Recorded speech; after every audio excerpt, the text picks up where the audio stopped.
নমস্কার বন্ধুরা, সবাই কেমন আছেন?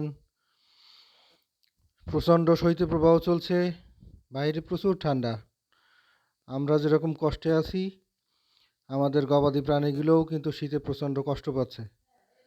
আমাদের যে গোয়াল ঘর আছে, গোয়াল ঘরের চারপাশে আমরা পলিথিন দিয়ে সুন্দরভাবে ঘিরে দেবো, যাতে কুয়াশা ঠান্ডা বাতাস ভিতরে ঢুকতে না পারে।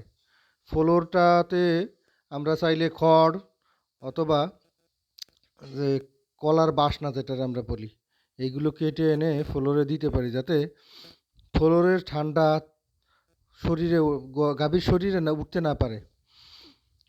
তা বাদেও আমরা যে গাভীরকে যে পানিটা দেই, যে জল বা পানিটা দেই, এটা একটু উষ্ণ গরম করে দেব, যাতে রাতে ভেজানো বা রাতের ঠান্ডা জমে থাকা জল যাতে না খায়। এতে করে গাভী কিন্তু